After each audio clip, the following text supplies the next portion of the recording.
हमारे प्रदेश में भाजपा की सरकार है, केंद्र में भी भाजपा की सरकार है, तो ऐसी सद्बुद्धि दे मोदी जी को, शाह जी को, योगी जी को कि इस वीर बजरंगी के जन्मदिन की जो है केंद्र सरकार छुट्टी करे।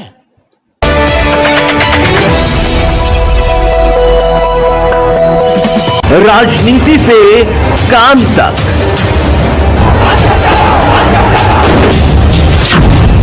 अपराध से अंजाम तक,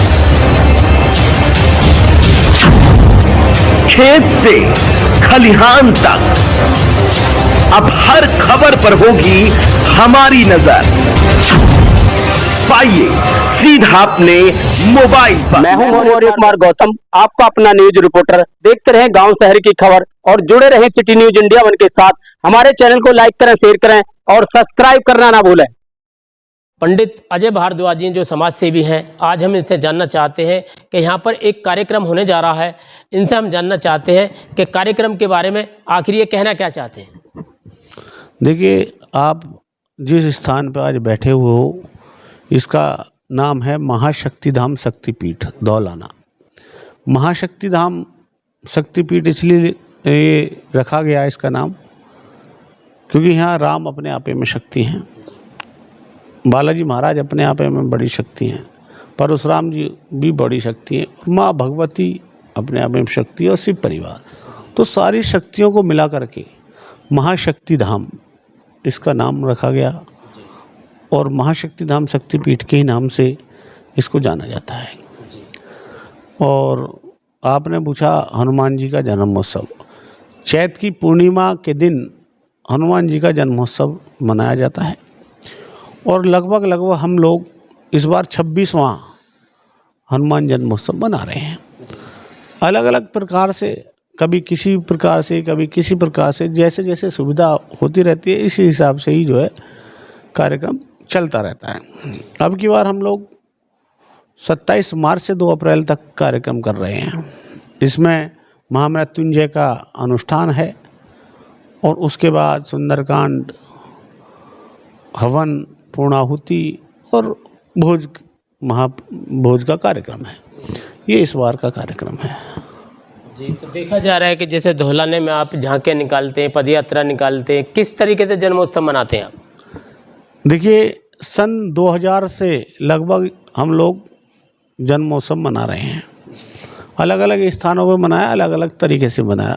अब की बार शोभा यात्रा नहीं निकाल रहे। उससे पिछली बार हम लोगों ने आचार्य अतुल कृष्ण जी की कथा का आयोजन किया था।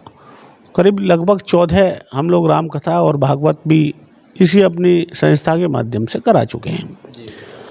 और अब की बार ये कार्यक्रम नहीं है शोभा यात्रा का, अब की बार अनुष्ठान का कार्यक्रम है। तो हमने तो बहुत 5-5 गांव की भी यात्रा निकाली है और बड़े बड़े कार्यक्रम दौलाना में हुए हैं। शुरुआत ही हम लोगों ने की है इस बालाजी जन्मोत्सव की, अगर देखा जाए तो क्षेत्र में आज सब लोग इंतज़ार करते हैं ये कार्यक्रम है। तो बालाजी दरबार में यहाँ पर कहाँ से लोग आते हैं? कहाँ से लोग आते हैं?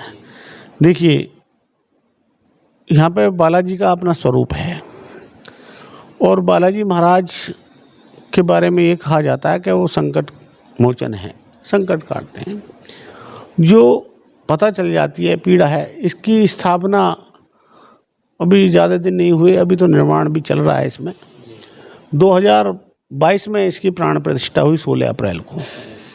2020 में जब कोरोना काल था उस समय इसकी नींव रखी गई थी, लेकिन उस समय कार्य नहीं हुआ। कार्य हुआ अक्टूबर के बाद में 2020 में। 1.5 साल में हमने पहले ही कह दिया था आप जैसे भाइयों से कि 16 अप्रैल 2022 को इसकी प्राण प्रतिष्ठा की जाएगी। तो 16 अप्रैल 2022 को इसकी प्राण प्रतिष्ठा की। उसी दिन से 16 अप्रैल 2022 से आप देखेंगे यहाँ पे अखंड ज्योत जल रही है बाबा की। लोग 9 दिन ज्योत नहीं जला पाते हैं, लेकिन बाबा की कृपा से, माँ भगवती की कृपा से निरंतर ज्योत जल रही है। यहाँ पे पंडित जी रहते हैं, सारा वेल मेंटेन आप देखिएगा और अखंड ज्योत जलती है। जो लोग आते हैं अपनी बात कहते हैं महाराज से, उनके संकट कटते हैं, उनकी अपनी मनोकामना पूर्ण होती है। जो दुखी है वो आएगा। और मेरे विचार से तो मैं अगर समझता हूँ तो हर आदमी संकटग्रस्त है, चाहे वो आर्थिक संकट से जूझ रहा है, मानसिक से जूझ रहा है, शारीरिक से जूझ रहा है, जूझ तो लोग रहे हैं।